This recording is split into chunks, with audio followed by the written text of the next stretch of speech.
Hello and welcome to my podcast. Do me a favor, subscribe to the John Keim Report wherever you get your podcast. You're watching on YouTube. Hit that like button, hit that subscribe button. You can find us there as part of Ampire Media, Ampire. Always much appreciated when you tune in. Don't forget, you can read my work on ESPN.com. So before I get to the news of the day, actually up on ESPN.com right now is a story on the guy I'm going to talk about in a minute, Noah Brown, the receiver that Washington signed on early Wednesday evening. So I'll talk about him in a minute, but a couple bookkeeping or planning nuggets that you need to know. On Friday, I will have a conversation with Brian Mitchell. Really good. We've already recorded. It was really good. Always is with B-Mitch. We talk a lot about like what he has seen from this organization this summer, but the leadership examples he's seen. And as a player, he sees different things than other people do. And then I have another one with Logan Paulson on Monday as we get you ready for the season opener the following Sunday. Also for you gold members, going to be doing a private Zoom on Thursday night this time, 8 o'clock. We'll go 8 o'clock, go for about a half hour. But I want to do that because I haven't done it in a couple weeks. So 8 o'clock Thursday night for you private Zoom for the gold members. And then the other club members will listen to it later. And then if you want to become a club member, go to the Ampire Media YouTube page, see the word join, click on it, find your level of membership you want, go from there. Anyways, let's get to the news of the day. Enough about that. So the Commanders signed receiver Noah Brown. Now, that was a move that I know a couple of us heard about it earlier in the day as a possibility for Washington. You never know where those things are going to go, but he was a guy of interest because he can add some help at receiver. So he's got some good size. He's 6'2". He's not a burner, but he does play physical. And I think in this offense, that matters. That's something that, it's something that they liked about some other receivers and not about some others. He's, again, not a speed guy. He did play with Terry McLaurin at Ohio State, so there's good. They clearly know each other, and that always helps. But how much, he and Curtis were here together the last couple of years. It's not like they had this great offense because it's really about number 5 and the relationship with number 5, not his relationship with Terry McLaurin or et cetera. So anyways, but I think he's a guy who can help if he stays healthy. And that last part is a big deal for him because that's been a problem for him, and it's why he's no longer in Houston. The Texans signed him to a one-year deal in the offseason with $3 million guaranteed.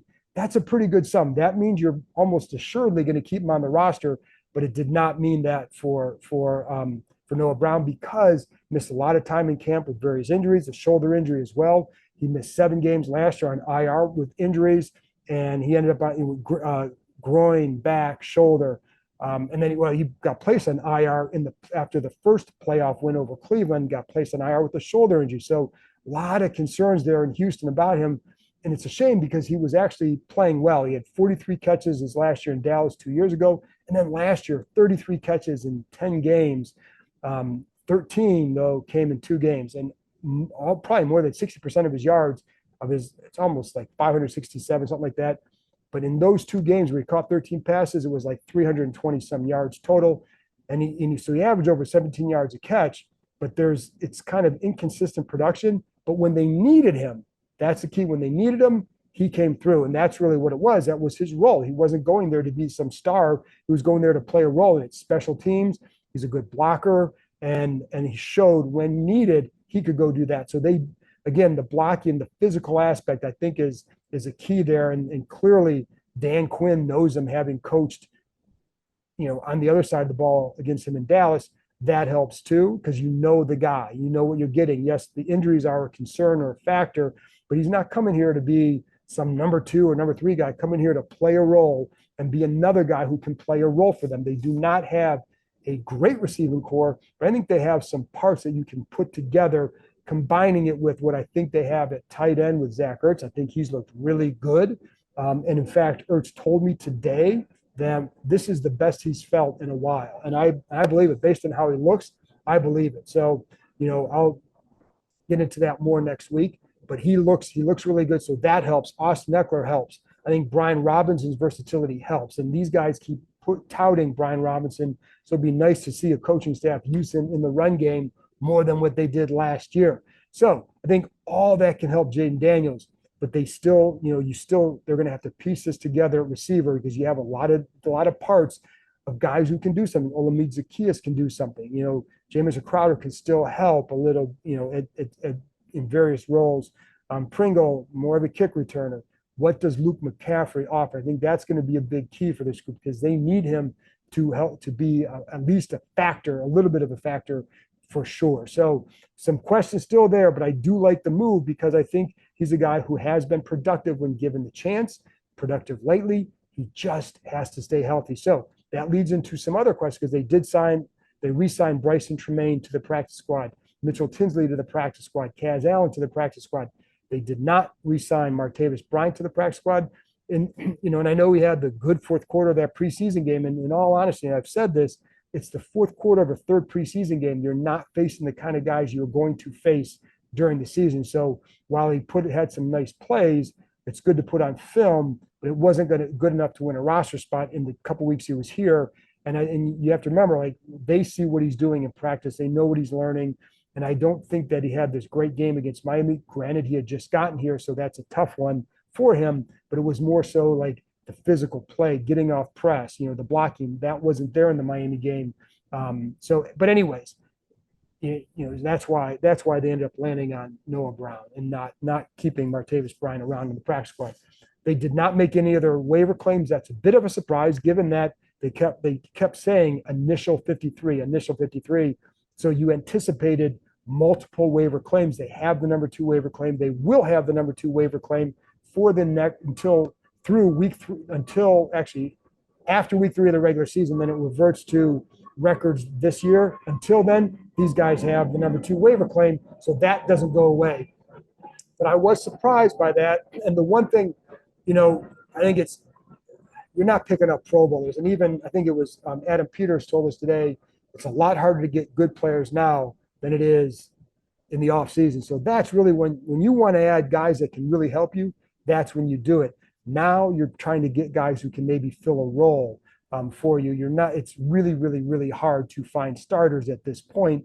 And so, you always have to compare it. Are the guys you're going to claim, do they warrant a roster spot ahead of the guys that you have on the roster now? So, I think this roster still needs work. I don't know that you're going to add somebody that you would say, oh, okay, watch for this guy. So that's part of the thing. And as one thing that Quinn and Peters both said, they're not just here collecting talent. They want to build a team. So that can be two different things, as we saw for many years under Dan Snyder.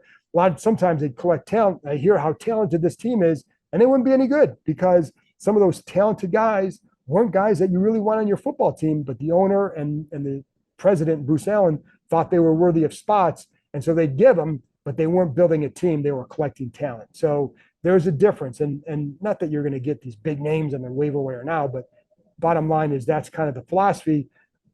I like the approach because I think over time it wins. I don't know what it means for this year. I don't think you can look at this team and say, like, wow, they're really ready to take off. I don't know. We don't know that. So much depends on what Jaden Daniels does. So much depends on how Cliff Kingsbury uses him. All these questions we still don't know the answers to. And that's something that Logan and I discussed on Monday. So I don't need to go into that in great detail now. But I do think that it's worth pointing out, like, there's still a lot we don't know about how this is all going to come together from a coaching standpoint, the impact of the schemes, all that. Like, we've seen stuff in the preseason. You're not going to deduce too much from that. I mean, I'm telling you, like I've told you before, there were times in 2012 where they go out and play New Orleans. It's like, oh my God, we didn't see that in practice because they're not going to show it. What they know more than anything is one of the things they have to offer that's to their benefit early in the year is the unknown. The teams don't know them. And so I think that makes a difference. So anyways, all that stuff can help them. And then the other thing they did today is they traded John Ridgeway to the New Orleans Saints. They received a 6th-round pick, but they also gave up a 7th-round pick in addition to Ridgeway. Not a surprise. Multiple teams have been calling on him. And we talked about this last night on the live stream. And so even after that, I was talking to some people after that. So I kind of anticipated that move today because I didn't think they were going to keep both he and Mathis. And then it created a roster spot that they could then go fill with Noah Brown. So they didn't have to cut anybody after signing Brown. They could just go replace Ridgeway's spot with him. And so there you go. But again, not a surprise in that move. One thing that they did say, again, they had multiple offers for him. So there was a chance to get something for him. I think there are a couple of teams interested in him at the end, but it's a chance to get at least a little something for him. And then one thing I think it was Peter said, that maybe it's a better scheme fit in New Orleans. Like this is I think that's where you would talk to people. I think they were surprised that Quinn would have kept a guy like Ridgeway and Mathis both on the roster because he typically doesn't get a lot of those big fellas, even though that became a problem in Dallas because they just couldn't stop the run well enough when they needed to. But with Ridgeway, he knew Ridgeway from having coached him in Dallas. I thought Ridgeway had a good last game for a few quarters. I thought Mathis started to progress over the last couple of weeks. So if he's matured as a player, then he can help them. If not, then they're going to look for someone else. But I think the other thing is you wanted to keep at least one of those guys around because we don't know yet what Johnny Newton's going to be like early in the season. So I think it was important to do that. So they also feel like they said that he has a better chance to play in New Orleans. Ridgeway does. So I think that's good for him. Again, I think a big key for Daniels, and when you look at this roster, have they done enough to surround him as we enter the season? This is a roster that needed a lot of work. You clearly knew it wasn't going to happen overnight, but have they done enough to help a young quarterback? And the parts that we don't know, first of all, like I said, I think Zach Ertz is going to be a really good target for him, especially early in the season. And, how the impact of Eckler, the impact of a run game, the impact of Kingsbury's offense, or whatever they're creating here, what's that going to be like for Daniels? Those are the parts we don't know. We can look at the names, we can look at the talent, but the unknowns are all the coaching impacts that we still have yet to see. So you do wonder, like, does he have enough threats around him? I think that's where McCaffrey has to really kind of continue to progress because he can be a guy who's like he's got a higher ceiling because he's just started at this position. I think Zacchaeus has looked really good all summer, so that should help. Crowder is a guy who can roll out of bed and go out and catch a certain number of passes because he just knows how to do it. But I think it was good to add some depth. But again, you need to see McCaffrey really develop because he's a third-round pick. You've got to see that. And I think he can. Like you saw the size, the way he used it against Miami. And so I think his route running has gotten, the subtleties of it have gotten better. So that will help him as well. And again, physical. So that's going to help. I think the receivers will be much better in the run game overall as blockers. Not that that's their primary role, but it is a very important one. If you want to be a good run team, you better have receivers who can block. So that I think that helps as well.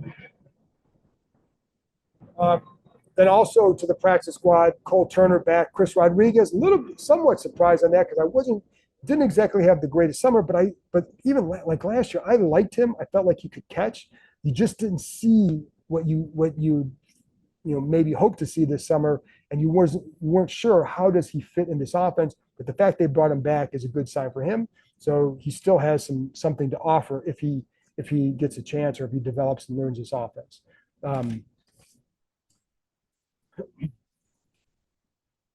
So anyway, but I've talked a little bit about building a roster, and that's something they talked about today because, again, it's like you didn't really do anything. Do you feel comfortable with the roster you have now going into the season? And I'm not sure that you're ever fully comfortable with it, and it's always going to be a fluid thing, especially at the back end of a roster. There aren't any impact guys you're going to add now. And, short of some huge trade, which I don't see happening at this point, so deep breath. But that's where they're at right now with it. So this is going to be a couple-year process to get the roster to where you need. What they need to see this year is, as much as anything, whatever the wins, however many wins this results in, you have to see the identity. You have to build an identity, create that identity, the toughness that you want. I think when you're getting some of the players that they did, that's what helps create an identity. Build the foundation, build a level of expectation for this team, and then go from there. And then if you nail number 5, then you're going to be in really good shape. And I'm telling you, these players really like what they see from Jaden Daniels. I think it's the maturity that he shows. The guy played 55 games in college. That matters, right? That matters a ton. And I think it helps mature a guy, but also, and it gets him a little bit more comfortable in certain situations that these guys see now. So create an identity, get number 5 ready, see what you have in him, because so much of the season is going to rest on what he does and how he develops, how quickly he develops too. And I think some people here think he can develop pretty quick. So that's why I say they're pretty excited. So anyway, Really? You know what? And then practice today, not a whole lot to report from. There was a less than 1 hour. It was about 95 degrees. You can probably see I'm still sweating. Um, so, a lot of, just pads come on tomorrow. That's when we see him. For some players like Brandon Coleman, we'll know more tomorrow about what he can do because I would expect him where he thinks he's going to work tomorrow. He feels good about where he's at health wise. Now it's just the mental. He's got to get reps. I don't know. I think it's asking a lot to have him go in the opener and play, but that's why you have Cornelius Lucas. That's why you have a veteran guy like him around. Coleman said he's, because it was an upper body injury, he was able to take a lot of mental reps and also walkthroughs and things like that. That helps, but you still need to get in the game and work with the guy next to you. You cannot duplicate that. So at some point, that's going to be the thing. So, but first comes getting comfortable with the offense, et cetera. Then comes working with the guy next to you in a game setting. There you go. So, yeah, tomorrow will be a bigger practice. And one of the things you watch today is just like watching them work on punt returns. I don't know why this kind of interests me, but watching how the way they get them to, they're very big on first cut, first cut, first cut.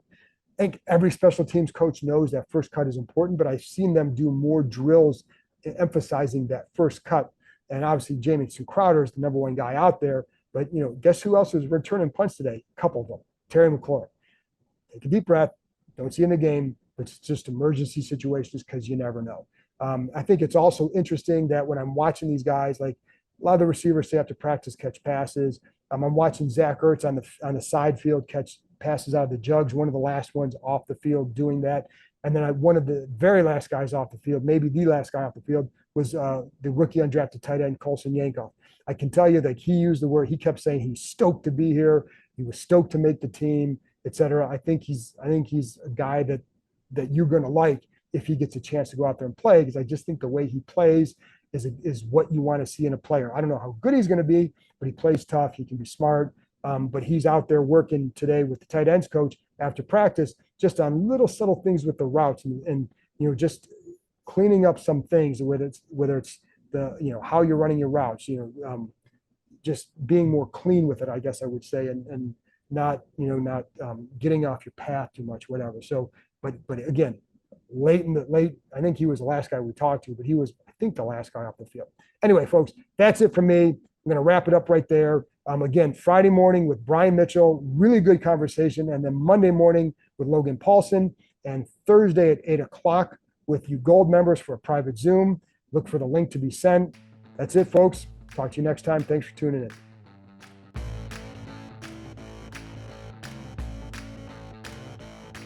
That's it for this episode. Thanks to BMX for joining me, and thank you, as always, for tuning in. I'll be back on Monday with another episode, so I'll talk to you next time.